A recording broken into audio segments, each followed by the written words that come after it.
The question I'm getting more and more often is this: where's the Park City market actually headed over the next 5 to 10 years?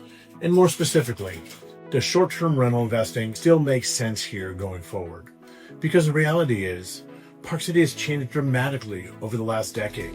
Prices have risen substantially. Luxury demand has exploded. Remote work changed buyer behavior. And now, with the expansion of Deer Valley and the 2034 Olympics on the horizon, a lot of buyers are trying to figure out whether they've already missed the opportunity or whether this market still has room to run. So in this video, I want to walk through how I personally see the future of short-term rental investing in Park City. Not hype, not buy now before it's too late, just a realistic look at the market and what I think sophisticated buyers should be paying attention to. First off, Park City has become a global lifestyle market. One of the biggest shifts over the last several years is that Park City no longer behaves like a small regional ski town. It increasingly behaves like a global lifestyle destination. The Olympics matter, but probably not in the way people think. The 2034 Winter Olympics are obviously getting a lot of attention right now. And yes, they likely increase visibility and infrastructure investment.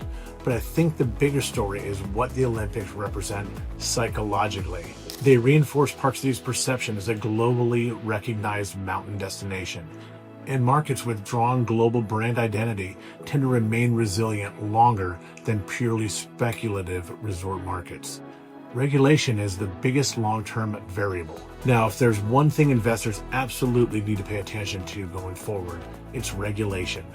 Short-term rentals remain politically sensitive in many resort communities across the country.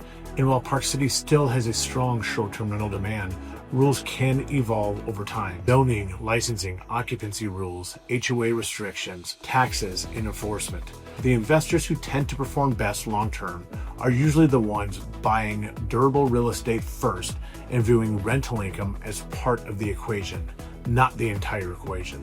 Appreciation versus cash flow. And this is probably one of the most important distinctions in the entire Park City market. What I think happens next, personally, I think high quality real estate in globally desirable mountain markets will likely remain resilient over the long term, especially properties with strong locations, rental flexibility, proximity to skiing, newer infrastructure, and limited supply. So, does short-term rental investing still make sense in Park City?